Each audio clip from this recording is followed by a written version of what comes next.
The silence is what woke me up, I think. That and the taste of stale Sauvignon Blanc coating my tongue. For a moment, I just lay there, my head pounding, listening to the absolute nothingness of our apartment. No gentle hum from Ronan's ancient desktop computer. No soft clinking from the kitchen as he made his morning coffee. Just empty air. When I finally dragged myself out of bed, the wrongness of it all hit me like a physical blow.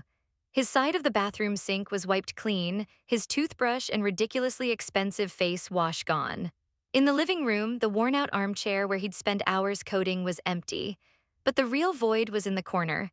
His desk was still there, but the computer, the monitors, the tangled mess of wires he was always promising to organize, all of it had vanished. My heart started hammering against my ribs.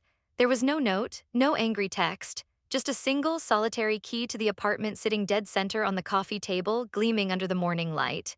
My hands shook as I grabbed my phone. His profile picture on WhatsApp was a gray, anonymous silhouette. My last message to him, "You home?" was stuck on one single tick. I typed his name into Instagram, user not found. He hadn't just left, he had erased himself. And the worst part, I was standing in the epicenter of the explosion, completely numb, with no idea what had lit the fuse. We'd been together for 3 years. 3 years of him leaving half-full mugs of tea on every available surface and me pretending to be annoyed by it. 3 years of falling asleep to the click-clack of his keyboard as he chased some elusive bug in his code. Ronan wasn't just a boyfriend. He was the quiet, steady rhythm of my life. I remember one night, maybe a year in, he woke me up at 3 a.m., his eyes wide with an almost manic energy. He dragged me to his computer to show me a single scene he'd just finished rendering for his game. It was a forest bathed in ethereal moonlight where the trees breathed and pulsed with a soft blue light. "They're dreaming, Gwen," he'd whispered, his voice full of awe. That was him. He wasn't just making a product, he was building a dream. He was an artist, and like many artists, he was principled to a fault and painfully sincere. His pride and joy, his entire identity was wrapped up in that dream. Ethereum, a gorgeous, melancholic little game he and his two partners had been building for 2 years. Their studio was a tiny, cramped office above a laundromat that always smelled faintly of burnt linen. 6 months ago, their investor, a soulless tech bro who probably thought narrative design was a PowerPoint template, pulled out. Just like that, an email on a Tuesday morning. The studio folded and Ethereum died on a server 90 complete but a universe away from being finished. I came home that day to find him sitting on the floor in the dark, just staring at the wall. He didn't just look sad, he looked hollowed out. He never cried, not in front of me anyway. He just deflated. The light in his eyes, the one that burned so brightly when he talked about his dreaming forest, went out. He got a quiet, soul-crushing job doing quality assurance for a massive mobile gaming company, testing mindless casino apps with flashing lights and predatory microtransactions. He called it paying the bills. I called it his purgatory. The failure of his studio became the great unspoken thing in our apartment. It was a ghost that sat between us on the sofa. Once I tried to gently suggest he could start a new, smaller project on his own. The look he gave me was so cold, so utterly devoid of hope, that the words died in my throat. I learned my lesson. We never ever talked about it. It was his line in the sand, his one sacred wound, and I knew it. Then there were my friends, my circle. We all worked in marketing and finance, a sharp, ambitious, and relentlessly witty bunch. Our primary love language was sarcasm. We roasted each other constantly. It was a performance, a verbal sparring match where the quickest, most ruthless punchline won you points. Last month, our friend Caleb got passed over for a promotion he really wanted. At brunch, he announced it by saying, "Well, guys, looks like I've officially peaked. From here on out, my career is a charming little fixer-upper." We all roared with laughter, clapping him on the back for being such a good sport. That was the game. You had to prove you could take a hit, even a self-inflicted one. Being too sensitive was the ultimate sin. Being able to laugh at your failures was the currency of acceptance. I loved them, but I was also terrified of them. My own job was fine, but it wasn't the stellar trajectory they were all on. I felt like I was always playing catch-up, and my wit was my shield. I was constantly performing, desperate to prove that I belonged, that I was as tough and chill as they were. And Ronan didn't fit. He was too earnest, too quiet. When he was around them, I could feel this low-grade anxiety humming under my skin. I'd watch him listen to their cynical takedowns of the world with a polite, confused look on his face, and I'd feel a strange mix of protectiveness and embarrassment. It was like I was trying to fit a beautiful, intricate, handcrafted wooden puzzle piece into a slot made for a shard of glass. Instead of questioning the glass, I found myself getting frustrated with the wood. I started seeing his principles not as a strength, but as a social liability. My liability. The bomb went off last Saturday night at Caleb's housewarming party. The place was packed, loud with music and the clinking of glasses. Everyone was peacocking, talking about closing deals, new accounts, and wintering in Aspen. I felt that familiar pressure building in my chest, the need to be interesting, to be funny, to hold my own. Ronan was there, but he was a shadow. He'd been quiet all week, and the forced social energy of the party seemed to be draining what little he had left. He stood beside me, nursing the same beer for an hour, offering polite smiles but staying on the absolute fringe of every conversation. I was 3 glasses of wine deep, feeling that buzzy, dangerous confidence that comes before a fall. Caleb was holding court, telling a story about a disastrous pitch meeting. Then his girlfriend Maya turned to us. "So, what's new with you two? Ronan, are you still doing the video game thing?" The question hung in the air, innocent but loaded. I saw Ronan flinch, just a tiny, imperceptible tightening of his jaw.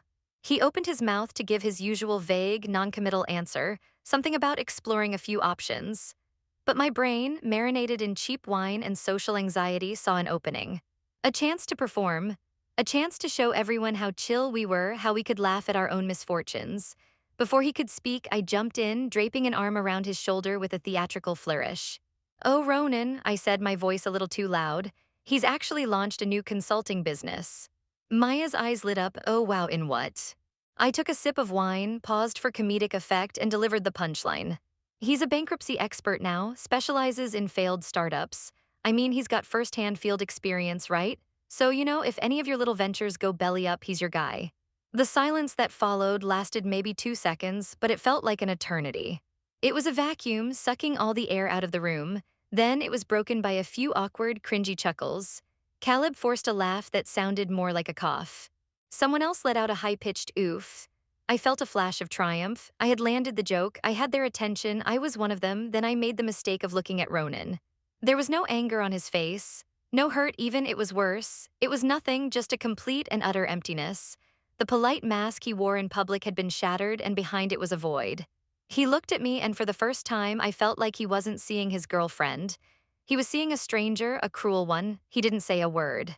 He just gently removed my arm from his shoulder, set his half-full beer bottle down on the counter with a quiet click, and walked out of the party. I stayed at the party for another hour, a frozen smile plastered on my face. When people asked where Ronan went, I waved a dismissive hand and said he wasn't feeling well, probably something he ate. I was performing damage control, not for him but for myself, for my image. I kept chatting, laughing at jokes I didn't hear, my mind replaying that look on his face on a sickening loop. I expected him to be waiting for me back home, ready for the fight of our lives. I had my arguments ready. "It was just a joke, Ronan. God, you're so sensitive. Why can't you just learn to laugh at yourself?" I was preparing for a storm, for shouting and tears and a long, dramatic night of making up. But when I finally walked through our front door, the apartment was just as I'd left it. Quiet, empty, his jacket wasn't on its usual hook, his shoes weren't by the door. A cold knot of dread began to tighten in my stomach. This wasn't his usual pattern. A normal fight would involve him retreating to his desk with headphones on, a clear signal of his displeasure. This was different. I went to bed, telling myself he'd just gone for a long walk to cool off, that he'd be back by morning. But when I woke up to that deafening silence, the full reality of his reaction crashed down on me. His departure hadn't been a spontaneous, angry stormout. It was a planned, methodical, and chillingly efficient evacuation. He must have come back while I was still at the party, laughing with my friends. The thought of him silently packing his life into boxes while I was performing my stand-up routine makes me want to throw up. He hadn't just walked out of a party, he had walked out of our life. His cold, clean cutoff was a strategic masterstroke of emotional warfare. It denied me everything I was prepared for. There was no confrontation to navigate, no argument to win, no apology to offer. He simply removed himself from the equation entirely. I was a comedian who had spent weeks perfecting a routine, only to step onto the stage and find the theater empty, the lights off, and the doors locked from the outside. The crushing weight wasn't in his anger, but in his absolute indifference. I didn't even warrant a final conversation. The next few days were a blur of numb panic. I called him maybe 100 times. Each call went straight to voicemail, the same cheerful, recorded message of his voice feeling like a relic from another lifetime. I sent him a barrage of texts, First angry, then apologetic, then just pathetic, begging him to at least tell me he was okay. They all remained undelivered. He was a digital ghost. My desperation finally drove me to do the one thing I was dreading. I started calling our friends. I started with Maya, putting on my best, confused and slightly amused voice. Hey, I said, trying to sound casual. Weird question, but have you heard from Ronan? He kind of did a disappearing act after Saturday. The pause on the other end of the line was thick with discomfort. Oh, no, Gwen, I haven't, she said, her voice strained. Is everything all right? Yeah, totally fine, I lied, the cheerfulness in my voice sounding manic even to my own ears. He's probably just being dramatic. You know how he can be. I just made one little joke. Right, Maya said, the word clipped. Listen, I've got to jump on a call. Hope you find him. She hung up before I could say another word. The conversation with Caleb was even worse. He was my closest friend in the group, the one I thought would be on my side. When I called him, he sounded exhausted. Gwen, he said, cutting me off before I could even finish my spiel, I don't want to be in the middle of this. The middle of what? I asked, my voice rising. He's the one who's overreacting. It was a joke, Caleb's, the kind of joke you make all the time. It's not the same, and you know it, he said, and for the first time I heard a steeliness in his tone that shocked me. Look, I'm sorry this is happening, but I can't help you. This is between you and him. It was the same with everyone, polite but firm deflections, awkward silences. Quick excuses to end the call. No one was taking my side. No one was validating my narrative that he was the sensitive one and I was the cool girlfriend. They weren't shunning me, not exactly. It was more subtle and somehow more painful. It was a quiet, collective step back. They were distancing themselves, treating my relationship drama like a contagious disease they didn't want to catch. The very people whose approval I had so desperately craved, for whom I had sacrificed Ronan's dignity on an altar of cheap laughs, were now making it clear that the performance was over. And in the aftermath, I was completely, utterly alone. Weeks bled into a month. The apartment felt less like a home and more like a museum of a life that was no longer mine. Every empty space screamed his absence. I stopped trying to call him. I stopped texting. The silence had won. My only connection to his continued existence was a morbid, obsessive ritual I developed. I created a fake Instagram account, a faceless profile with a generic landscape picture and 0 followers. From this pathetic digital foxhole, I could search for him without him knowing. His own profile was still a fortress, but I knew the names of his old studio partners, his friends from the indie dev scene, people who existed in a world entirely separate from mine. For weeks, I found nothing. Just old pictures, project updates that had long since gone stale. Then one night, scrolling deep into the tagged photos of a small game developers conference I didn't even know had happened, I found it. The digital proof of life. It was a post from Caleb, my Caleb. He was at the conference and he'd posted a picture of a small group of people clustered around a table. In the center of the photo was Ronan. He was holding a tablet, his face illuminated by its glow, and he was talking.